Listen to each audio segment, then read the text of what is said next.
Hello everyone, November 1st. Can you believe how the time flies? It is day 211 of the Be Fantastic World Tour. I'm only on my third country, 185 days in America, 14,000 miles, 22 states. Should be considered 22 countries because there's many states that are all different. So I wanted to give you an update on Cairo. I mean, what a city. You probably can't hear the horns in the background, but they honk incessantly. Was that a word? I don't know what the word is. Constantly. Let's go with that one. So they honk constantly. And let me tell you my experiences about driving, because I've driven to the Great Pyramids, I've driven to Saqqara, in taxis, of course. They don't wear seatbelts in this country. They, again, honk consistently. They don't pay attention to the lines in the road. They divide as many cars as they get. They drive within inches of each other. On a motorcycle, you'll see 2, 3, 4 people on a motorcycle. I saw a family of 4. The son, 3 years old, was in the front of the motorcycle, and the 1-year-old was between the father and the mother. No helmets, of course. They don't wear helmets. The lights of the motorcycles are not on at night, most of them. They don't have stop signs here. You cross the street just by cars weaving between you. If you don't look at them, they'll miss you. It's like in Paris. Let me think what else about driving in this town. Of course, there's a lot of horse-drawn carriages, donkey-driven carriages. And I did that in the pyramids. I hired a horse and carriage. That was a lot of fun. Check out, if you haven't seen my videos, check out, I went inside the tomb of the oldest pyramid in Egypt, which is a step pyramid, King Dosher. It's been a lot of fun. The people are fantastic. They're off the chart friendly and kind. And that's what I'm trying to get all the world to be, is to be kind to themselves, to others, to the environment. It's been really a fantastic 4 days. I plan on staying here a while longer. It's very inexpensive. Well, unless you go on these expensive tours, which you can go on cheaply. I wrote a blog about you can save a lot of money. But as you know, I pay for a lot of amusements around America and around the world, so you can enjoy them in case you don't want to ever travel to Egypt, or you can't travel to Egypt, or you're sequestered, or you're quarantined, or you're, forced to be at home. So I'm going to bring you lots of fantastic entertainment around the world in hopes that it makes you smile. Smiling is the most important thing you need to do in your life. I'm planning on, after Cairo, to go to the Red Sea, to Ahmed. There's a friend of mine here is going to give me a nice little itinerary of some fantastic places to see in Egypt. So I plan on being in Egypt for a bit longer. Right now I'm sitting on the balcony of my hostel. Fantastic hostel, by the way. I'm going to do one of my cooking shows here. And across to my left is the Cairo Museum, which I did a video on. And well, let me talk about the police. Oh my goodness. They're armed to the teeth. Or is it to the teeth? I don't know. Machine guns, body armor. They're everywhere. And they don't smile much. And so I finally stopped to the sergeants and had a chat with them. They spoke English fluently. It was nice. And, and they gave me a dissertation on why they're here. To make everyone feel safe. I said, well, I feel very safe. But you can't video certain things. And I've been videotaping like Tahrir Square. The most famous square in all of Egypt is right behind me, about half a mile. And you cannot film the square, which I did, of course. And you cannot film the police, which I did, of course. And so I really wanted to share this experience with everyone. I know I shouldn't. So I'm videotaping about 2 blocks away. I mean, I'm pretty far away. The cops are not near me. And because for some reason, there was a parade of them, 3 or 4 vehicles, going around Tahrir Square in this big circle with the sirens going on. I mean, well, I got to get that on tape to share with you. And lo and behold, someone taps me on the shoulder. 3 guys in civilian dress, probably, the secret police or whatever. They asked for my camera, and I didn't want to give it to them because I figured they're going to confiscate it. So I knew that I was breaking the law. So I showed them I deleted it, proved to them it deleted. They looked at it and they saw it was deleted. so they'll let me go on my way.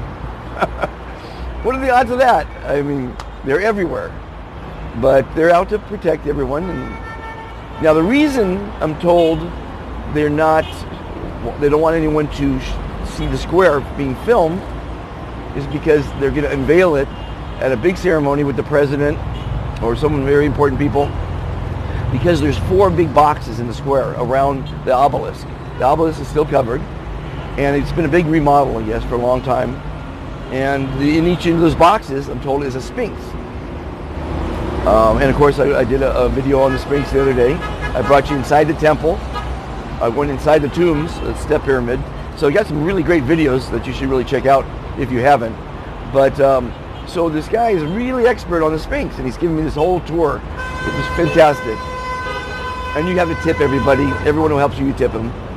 And I said, do you know the riddle of the sphinx? And he couldn't quite understand the question, but I'm going to teach you the riddle of the sphinx right now. What walks on 4 in the morning, 2 in the afternoon, and 3 at night? It's called the riddle of the sphinx. Do you know the answer? He didn't. And so I figured, being an expert of the sphinx, he should know the riddle. And the answer is man.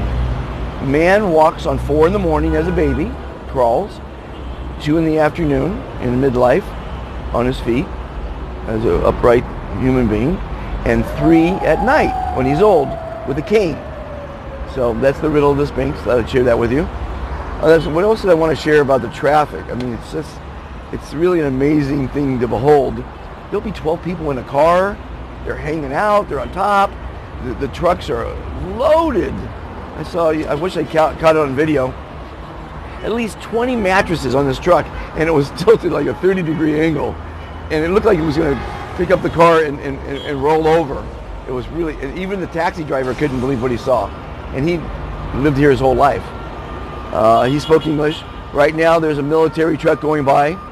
I don't know if you can hear the sirens, but oh boy, I tell you, so many. It's ridiculous. It's called the Egyptian police, and they have a guy with a gun turret on top of most of these vehicles. I feel very safe. I wish I could take more pictures of it, but I'll sneak some in now and again. But I want to give you an update on Cairo. Fantastic place to visit. I still have more to check out in Cairo before I leave. To go to the Red Sea, to go to Luxor, to go to a few places that one should take in before they go to the next country. I've signed up 20 new ambassadors so far in 4 days. People that are getting it. I mean, there's so many people get it quickly, how important it is to be kind to one another, to yourself, to the environment, and stop saying the word good. The word fantastic is magical. It's energy, it's passion, it's kindness. It's an act of kindness. And again, everybody, words matter. I know you heard this a million times so far from me, but for the people just tuning in, who this is the first one they've seen, they have to know that deleting the word good and replacing it with fantastic will change their lives. It will change society's energy, basically, because it's basically an act of kindness. It makes people smile. You know, Egyptians, especially the police, they don't smile much.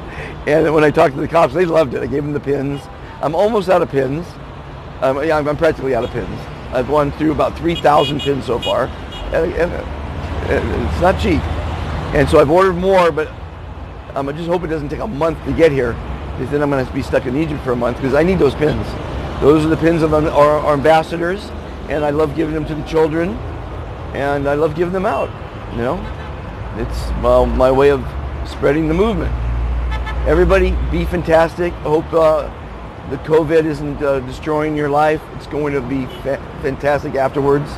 You know, there's a lot of positive things that I've been saying in the first couple months. I don't talk about COVID a lot now. No one's wearing masks, by the way, in Egypt, in Cairo, and anywhere I've been. And sometimes even in the stores, they're not wearing masks.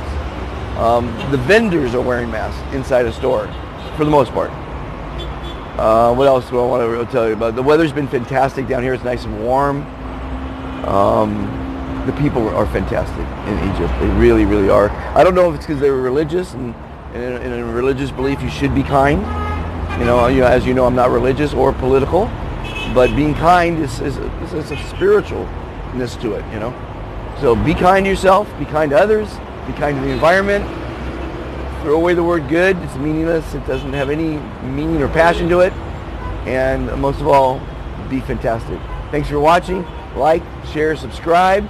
I now have an introduction to the Be Fantastic movement on Be Fantastic Today in many languages: Arabic, English, German, Dutch, Ukrainian, Russian, French, Italian, Egyptian.